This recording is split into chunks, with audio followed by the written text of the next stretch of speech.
Baby, please, off na yung Wi-Fi. Sam and Grandma's phone also. Please, anak.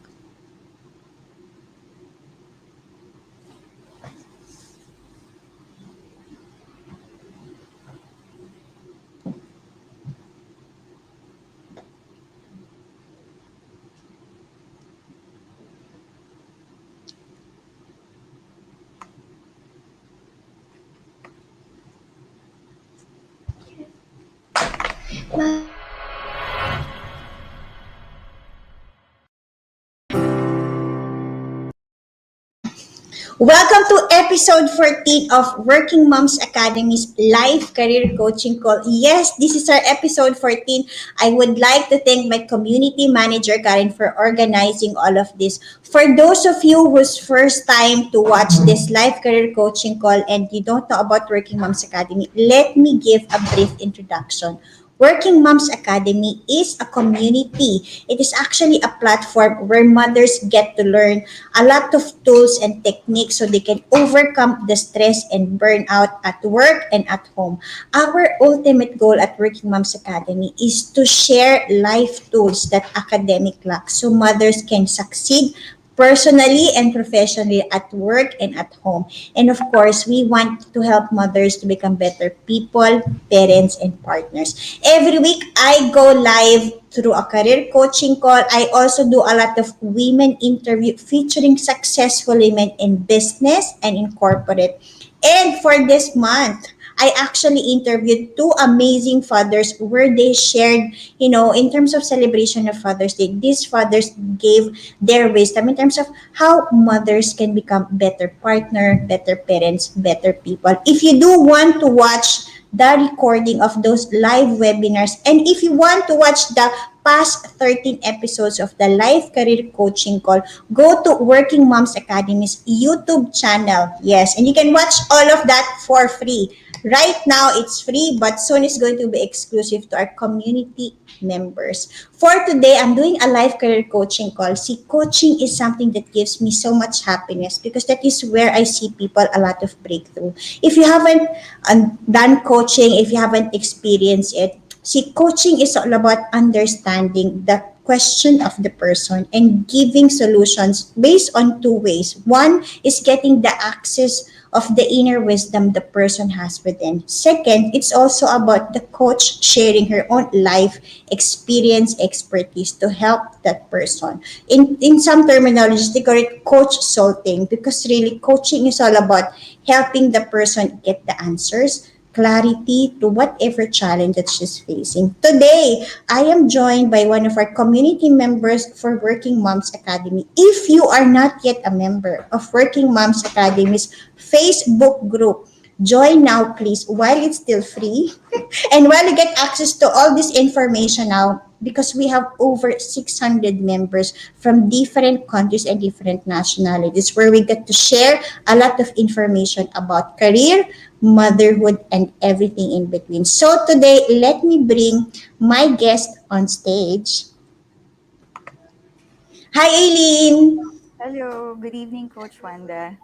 Thank you again for saying yes. Before coming on stage, Aileen was sharing this, this nervousness she has. And I was telling her, whenever you go on live, even I myself, I cannot count how many times I went on live, 1,000 or more times already. But, you always have that nervousness, right? So thank you, Aileen, for still continuing to be on live with me here, even if you do have that nervousness. Can you just please share about who you are and what you do? Okay, so again, good evening, Coach Wanda, and I'm so honored to be part of this program. I'm Eileen, I'm 38, and I'm a first time mom to a 4-year-old daughter. And um, I used to work as a freelancer. I used to handle businesses of, I used to handle social media pages of businesses. And I transitioned just recently to becoming a business owner. So I'm an online seller right now. I'm selling at Lazada. So, ayun po, medyo malaking transition siya from being a freelancer, which is also a business, but then it's different when you're handling your own business na kasi. What else can I share? Well, Sa ngayon yun muna po siguro. Yeah, thank you for sharing that. Whenever I hear, those mothers sharing who they are and what they do, I can see a lot of, information already. I mean, being a mother to a 4-year old, daughter is already handful. I mean, going back to those days when my daughters are that age, I can, there's so much going on, right? And if Yes you're po. transition, there's too much. If you're transitioning, careers, that is again another big jump for you. I know. I mean, I've transitioned so many times in my career. So today, let me ask you, how can I help you today? What is your question? Okay. My question for tonight to you, Coach, is kasi since I've mentioned that I've just transitioned from being a freelancer, so it was a big change for me. I'm not really a seller. Well, though when I was younger, medyo nagtitinda-tinda na rin ako sa office or sa school, small items. But then this one is different po kasi. So I'd like to ask about being confident. How can I become more confident in selling? Okay. That's a very good question. Sales is a very tricky it's a very tricky topic. I mean, a lot of people, there's so much fear around sales, right? Because I mean, at the core of it is we don't want to be rejected, right? I mean, if you look at the Maslow's hierarchy of needs, acceptance is one of the highest forms of, human need. That's why in being in a sales position is kind of different because in that position you always want to be accepted. But sales as it is, there's rejection, there's acceptance, and all. But before I answer, that question and your question is how can you be more confident in selling, right? Okay, Yes. so let me ask you first this question, Aileen. So, why did you move from freelancing to being an online seller in Lazada? Actually, it was because of a heartbreak from, I mean, because I had a recent breakup with a client. Okay. Yes, it was in May last year po, when I parted ways with my previous client na medyo pamahal kasi sa akin yung client na yun. So, that breakup, ano po, medyo ano kasi siya, kumbaga, I just realized from that experience na since I was handling his business, it's also an e-com business. So I thought nung maghiwalay kami, bakit instead of um instead of helping other businesses, why don't I just do it for my own business? Why don't I just do it for myself? Mm. So since yun din naman yung ginagawa ko for other people's business, then why shouldn't I try doing it for myself na lang po? So the last salary that I got from that previous client, that's what I used in putting up my own business. I started selling in Shopee, and then I was selling Crayola items, arts and crafts materials, because Mm-hmm. I'm also into arts, and my daughter is also ano po, she's also into art. She likes painting, drawing, and stuff. So yung mga items minsan pinagagamit ko na rin sa kanya pag ano. So yun po, I started doing that, but then medyo nahirapan ako magbenta sa Shopee. So I actually found a mentor, a coach who helped me in selling in Lazada. So after that po, medyo umayos naman yung business. Actually, mas okay yung sales ko sa Lazada. But then I also wanna try um, other ano po, like aside from selling in Lazada, I also would like to sell in on Facebook, on marketplaces, ganyan.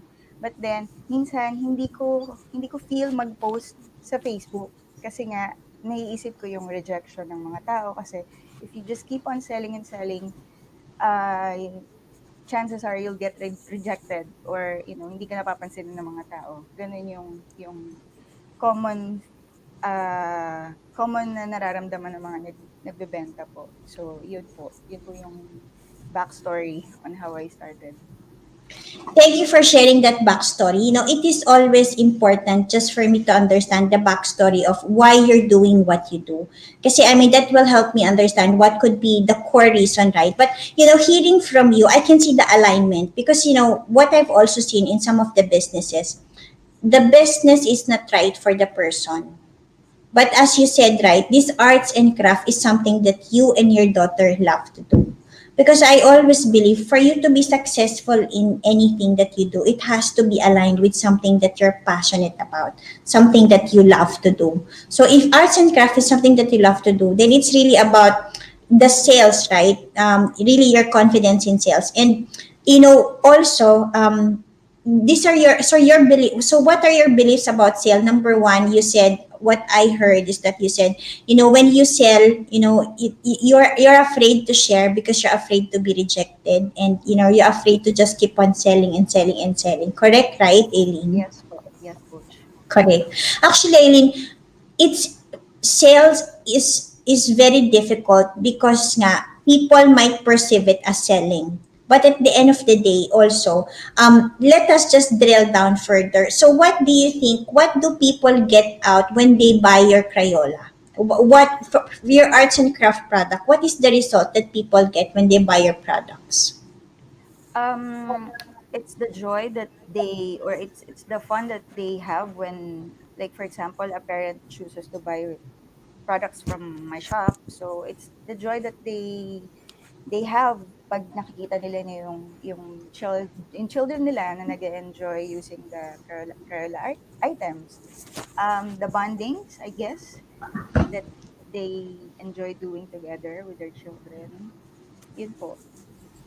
See, Aileen, see, you can sense it, right? Actually, there's actually a book I read. It says, "Don't sell me insurance, sell me Mm-hmm. comfort and safety.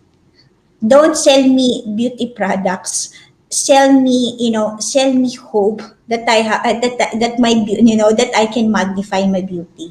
So similarly, if I think personally, if you talk about sales not in terms of sales but in terms of the result, if you are clear on what will people get when they, what do people get when they buy my product, if they get happiness. And I want to tell you, Aileen, actually colors is actually a very, I'll say, it will be an evergreen product because the mind love colors. And children and adults, actually the number one most selling book in the world, one of those is a coloring book. Remember those mandala, those coloring books? It became a trend, right? Because there's really a logic behind it. It removes your stress. The mind loves colors. That's why it always like it. Even my kids and I, we love arts and craft and we do coloring together. I agree with you.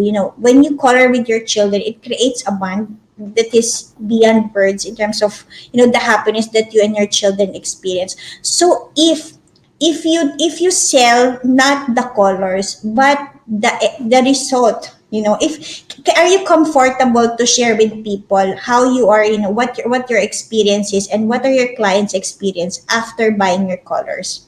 Can you do that? Can you share that journey instead of selling, instead of saying na, okay, I want, who wants colors? Can you reframe it on a different way to share your experience about, the joy and the happiness that you get when you buy your products? Can you comfortably share that story?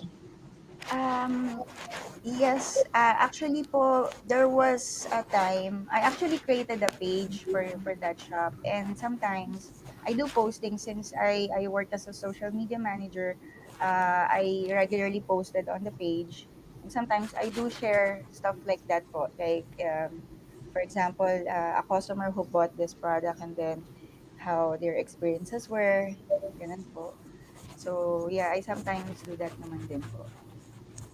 That's good. That's good. If you're doing it already, I want to congratulate you. So let's talk more about confidence. Was there ever a time in your life that you remember that you were not confident? I just want to share this story because, some of our experiences can stop us from doing something. Like one of my clients, She was telling me, Miss Wanda, I'm so scared to to post even on Facebook, or, because of wrong grammar. And I was telling, why? What's the problem with the grammar? Do people really check the grammar and all? And she was like, when I was in college, there was this teacher who was very critical. And, I think throughout the school, she was, I mean, it was made known that she had a grammatical error in one of the posters in the school. So from that moment, that stopped her from doing something. So, and how did we manage to remove that block? Because, Eileen, how our mind works is that, if you made a mistake, your mind will always block it. It will stop you from doing something because of something that happened in the past. Can you remember a time in your life, when you lost that confidence or you had that fear of selling? When did it start? In general, coach, I consider myself as an introvert ever since Mm. ever since kasi when I was young, I was small. I have dark skin, and I was labeled as not pretty when I was in elementary school. So maybe that was the reason why I at a very young age I wasn't really very confident na. So growing up, I was thinking to myself na yes, I'm not pretty, I'm not smart, I'm just an average person. So yun parang yun po yung nadala ko as I was growing up. And though there were instances naman po that I was able to overcome that low esteem or low confidence that I have in myself since nag-work na ako sa corporate. And then um, nag-work ako sa corporate, so I was also able to handle naman people po during that time. But then everything changed when I got pregnant. So I retired, or I mean, I left my corporate job. Then I stayed at home and just do my own business. Then, so from 2015 until now, I've always just been at home. So it's a different type of setting. Sorry po, coach, my daughter No is worries, talking. no worries. So yun po, parang for the longest time na nasa bahay lang ako, na hindi ako masyadong nakikipag-usap sa ibang tao, and then pandemic happened. So parang yung confidence is not that really high na. I mean, parang bumalik na naman ako dun sa shell ko na medyo introvert na naman ako, ganyan. So yun po, ganun yung experience ko. Thank you for sharing that, Aileen. I want to go back to your childhood because the truth is that majority of the programs, they said, right, majority of what we do is because of what we are conditioned since we were childhood. And if from childhood you felt that you were not pretty, you felt not seen, you felt not enough, then that actually is something that you have to go back to.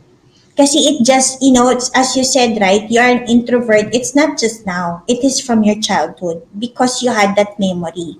And and if for you to be confidently confident, 'di ba sabi nga nila, you have to be confident in your own skill. You might not believe I'm also an introvert. I mean, I might be speaking so much, but when you see me in a crowd, in a crowd of people, I'll generally be quiet first. When I say I'm an introvert, people don't believe me. But the truth is that I think there are just some levels where I feel comfortable, then I'll be myself. But there are some areas where I just be on my shell also, and that's okay. But now the good thing is that you want to be confident, right? Because you know that you need the confidence in selling, right? And also, Aileen, do you agree in the principle that if you don't believe in yourself, do you think people will believe in you? Yes. It's important, right? If I may share with you, there is one lady I interviewed for Working Moms Academy. She is a construction millionaire magnate. So she is a mom also. She owns this construction company. And I asked her, Mama, why are you so rich? Why are you so successful in life? And she said, I know you need to believe in yourself 100% first. You have to see yourself 100% first. Because if you don't see yourself, stop expecting others to see you. And can I share you one technique, Aileen, that she does? Yes, please We go. were together in Singapore for a training. This is what she do in a mirror. Mhm. In a mirror, I always see her speaking to herself in the mirror. She's telling herself, ang ganda mo, ang talino mo. She's telling herself, for those who are not understanding Tagalog, she's telling herself, you're so pretty, you're so brilliant, you're so intelligent, you're so perfectly you. So, and I was telling her at some point, I really told her, Mama, are you crazy? She's like, no, this is the way for me to affirm myself. Because Aileen, the truth also is that I also learned this exercise from Lisa Nichols. Even after learning from Mama, I went through one course. It's called Speak and Inspire. It's from Lisa Nichols. And she was telling us this mirror exercise. And in the mirror exercise, this is, you don't, normally people, right, when you look at the mirror, you right away see your flaws. Oh, there's something problem here. But in the mirror exercise that Lisa Nichols is teaching us, that is where you recognize and see yourself as you fully are. So you go to yourself and you look at the mirror and say, you say your name. You say, Wanda, thank you for, Wanda, sorry for, Wanda, I commit to you. So, as you do those exercises, you start to gain the confidence because you are recognizing yourself.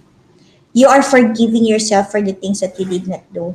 And you are recommitting for what you want to do. So, like, how do I do the mirror exercise? So, Aileen, one of the things I do is, I will, when I see myself in the mirror, so I'll just say, thank you, Wanda, for, let's say, choosing to go to office today. Even small, small things, I recognize myself. I'll say, I forgive you for, let's say, not combing your hair properly. So, those small things that I will look at. And then I will say, I commit to you, Wanda, no matter how imperfect you are, will continue whatever work you're doing now. So, do you think you can do that mirror exercise, Aileen?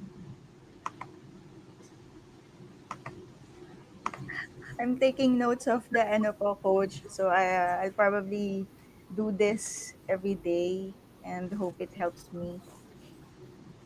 And also, Aileen, one thing also, I want to ask you, do you think, I mean, God is confidently confident in you? Of course naman po. Yes po.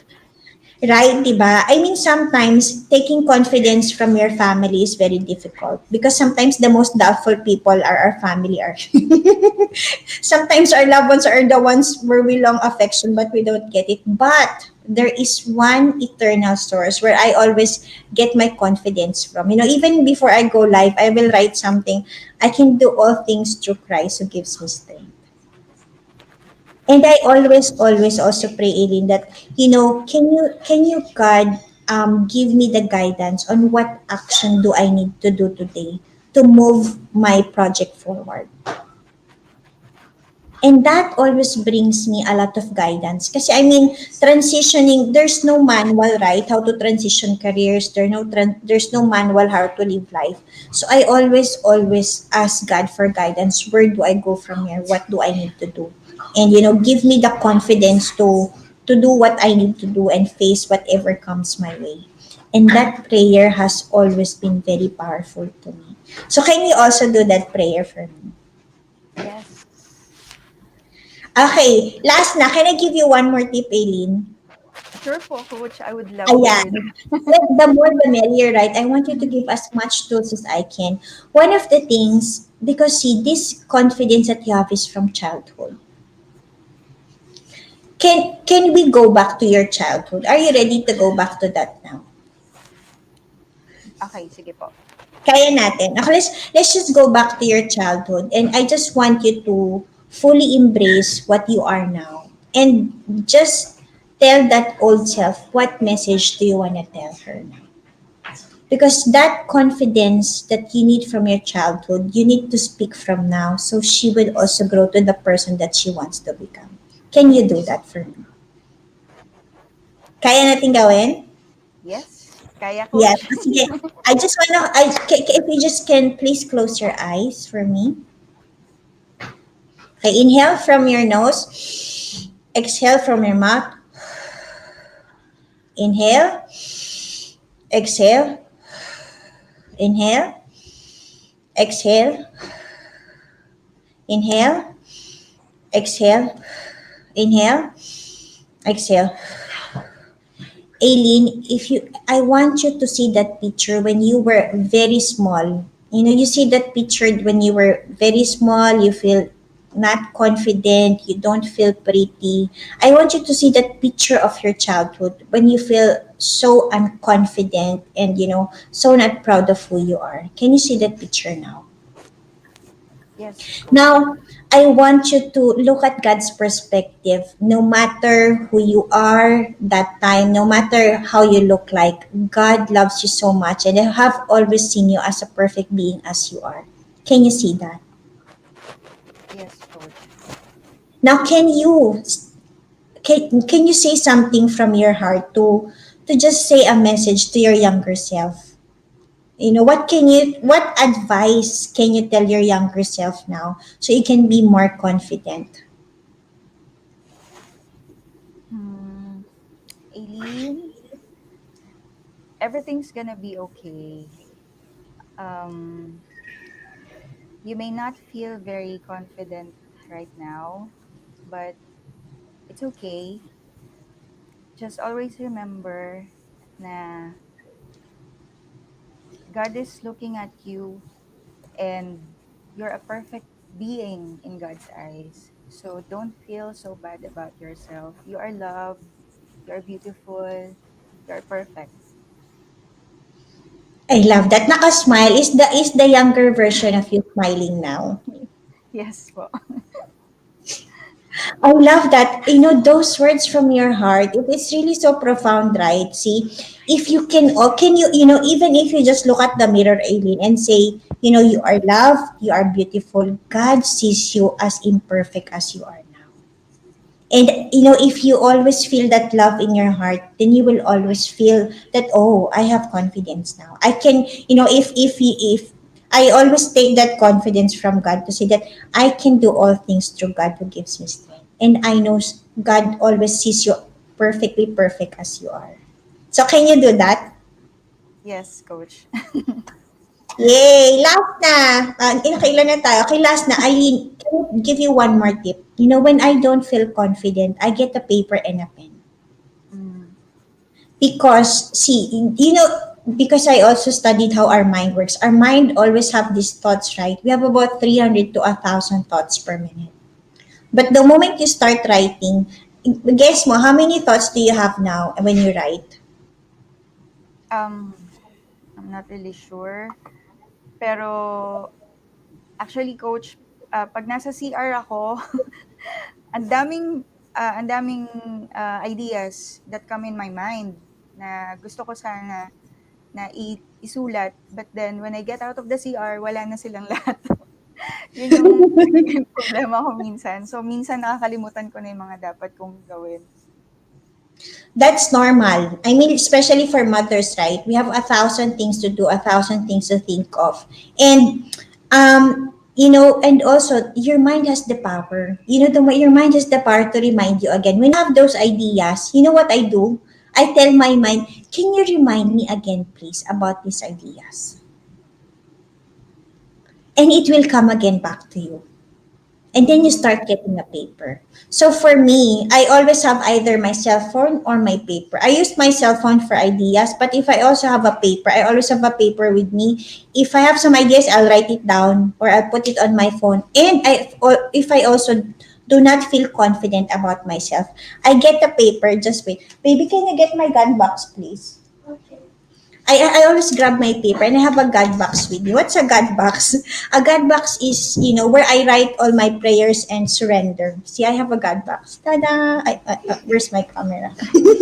So, it's upside down also. See, in this God box, I put a lot of papers inside. So, when I need help, or let's say I need confidence, then I just write, God, give me the confidence I need today to do the work or to do whatever. Or whatever I need help with, I write it down. God, show me the next steps. Tell me the next right thing I need to do. And then when you surrender that, then, the right help, the right people, it always comes. Can you do that? yes, coach. I'll do that. I'll do that That's today. very powerful. That's very powerful. I hope you find this useful. Do you have any questions for me, Eileen? So far, okay na po. Medyo nahimasmasan ako doon, coach. Thank you so much. I can see already, whenever I do life coaching, when the person comes, you can already see, very tight, she's very nervous. But after, just a few conversation, I can already see how much her face have lightened up. Thank And you you. are Thank you so very much beautiful. po. I want to tell you that. You are very beautiful, and I hope you see that. I hope Thank you you, see that coach. beautiful. I hope you see that beautiful person that you are. Thank you. And you are loved. You said, as you said, God loves you. You are accepted no matter what. So just go on. Okay. Okay po. So let's try your confidence now. Can you confidently promote? Okay. Can you confidently promote your colors? Okay, let me try to do it with you. Okay. So this is how I do it. And I always believe that the right people will always come and find you. For me, kasi selling is, if people don't see the value of what I do, it's okay. But for those who really need my help, they will always come and find me.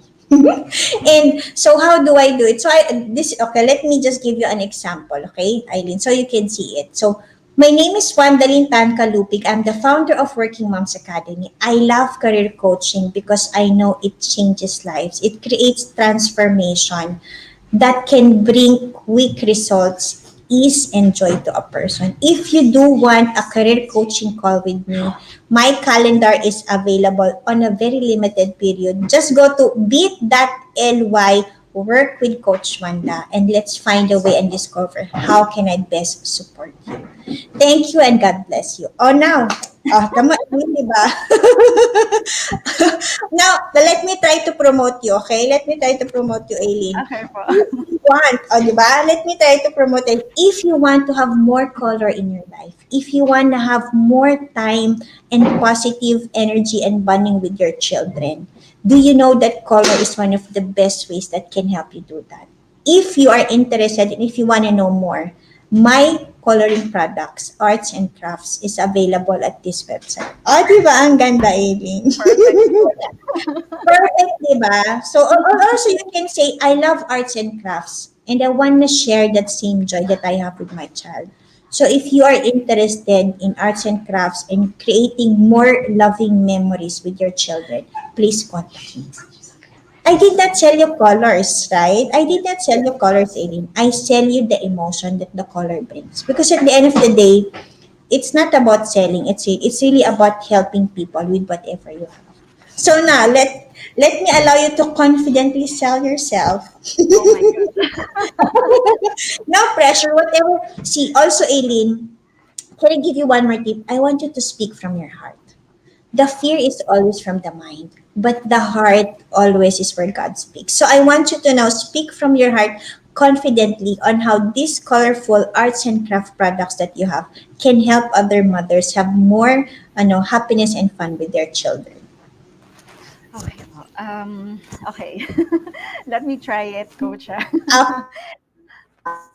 Okay, no problem. Ayan.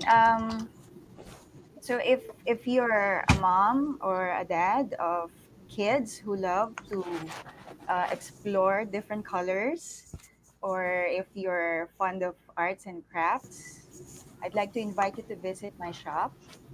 The link is provided in the chat box. Well, actually, it's a private chat, but I'm going to be sharing the link. And also, Coach, I'd like to promote another thing po pala. Since I Yes. mentioned earlier that I'm a member of a community where we teach moms, or we give, we are actually, we will have a free webinar on how to start selling on Lazada. So if anybody's interested on having because these days moms at home are looking for things to do, and then they also want to have their own sideline. So if anybody's interested, I'd like to invite everybody to join our free webinar. We don't have any details yet on when this is going to be held, but then if interested, you can just send me a message. I'm gonna be providing the link of my Facebook account so they can message me na lang po. So, and also I'd like to ano na rin po, share my my store. If since I'm selling a different item po kasi sa Lazada shop ko. So, um moms like me like uh, cooking and doing stuff at home. So I also have stuff that we can use in our everyday life in the kitchen, in the living room. So yung mga ganong stuff po. So if you're interested, you can also visit my other shop in Lazada, which I already provided the link on the comment section. So thank you so much, Coach, for the opportunity and for all the learnings tonight. Most welcome, Aileen. It's my honor to help you. For those of you who are watching us on live or on replay, this is Working Moms Academy's live coaching call with one of our community members in Facebook, Aileen. Today, her question is, how can I become more confident? And we shared a lots of tips and tools from going back to your younger self, to get that confidence that you need from your childhood, healing the inner child within. We also shared tips and tools in terms of mirror exercise. How can you empower yourself through mirror exercise? Also through writing, prayer, and surrender, and also knowing your why. Oh, Aileen, last but not the least, let me ask you, why are you selling products? What is the number one reason that you're doing what you do?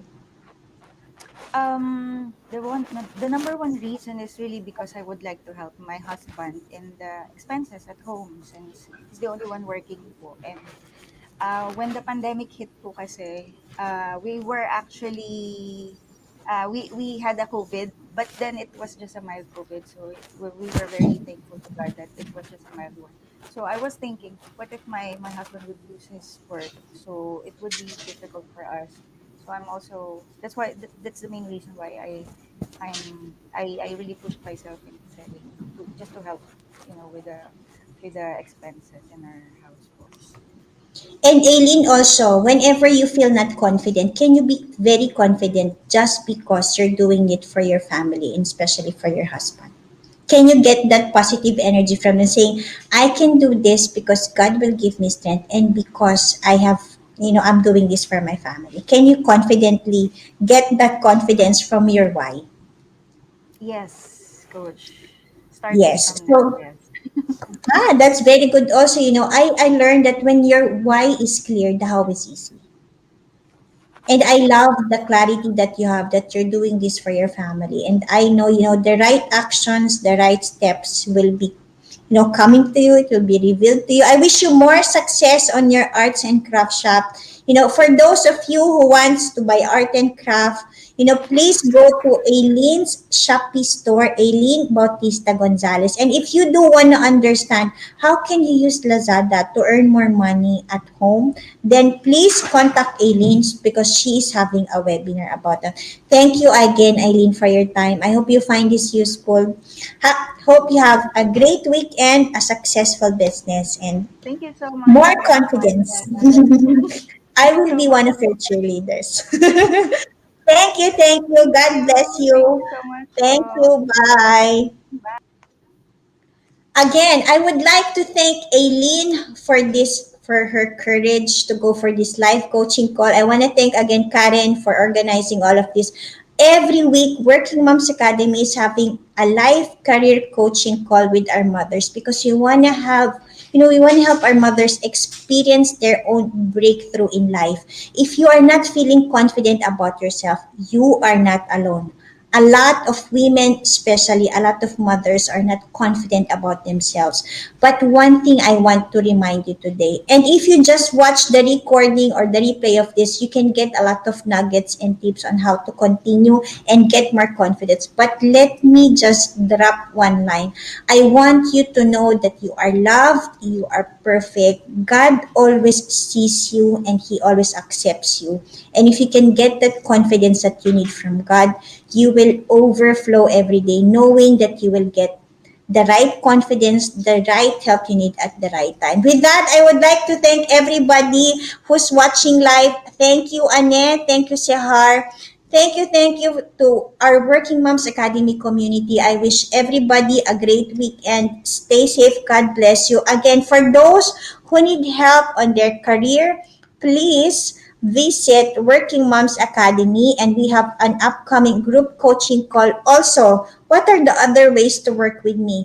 You can hire me, you can book me as your resource speaker. Just today morning, I had this great conversation with Talk Shop Asia where we spoke about the human factor.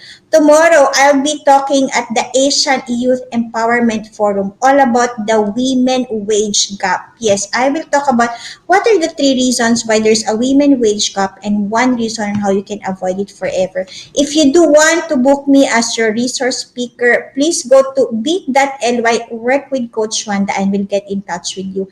If you need career coaching, similarly, go to the same link and we'll get in touch with you. For those business owners as well, as one of the Go Negosyo business mentors and accredited mentor of the Philippine Center for Entrepreneurship, I really want to help a lot of mompreneurs grow their businesses because I've seen the impact. One of my business mentee, she just sent me a message. She said, "Mom, I'm now getting deliveries by truck because I'm getting a lot of business orders." I am also a coach for the Department of Trade and Industry, and I really want to help more mompreneurs now thrive and succeed in their businesses. So, Working Moms Academy is offering a group coaching program this July. If you are ready to succeed no matter what, if you're ready to bring your business to a different level, we will have a group coaching call where I will coach you together with the group. How can you move forward in your business? Because I know, as if I can help a lot of mompreneurs, those mompreneurs can help a lot more people because they do have employees. So visit Working Moms Academy and you can find more details about this group coaching call. Lastly, I would like to thank those people who nominated me to be the top one of the 100 most influential Filipina on LinkedIn and allow me to pay it forward on August 15. Yes, by teaching you and because Virginia Bautista, the number one LinkedIn personal branding strategist in the Philippines and one of the top in Asia, said yes to Working Moms Academy. We are launching a course called 31 Day LinkedIn Personal Branding for Moms. Virginia, through a 31-day course and through a 4 live weekly course, including me, I will be there. We will teach you how you can use LinkedIn to achieve your career and business goals. Moms, if this is for you, again, check Working Moms Academy website and you can find more information about the LinkedIn personal branding for moms course that we are launching in August. I would like to thank everybody again. Till next week, God bless you. Bye.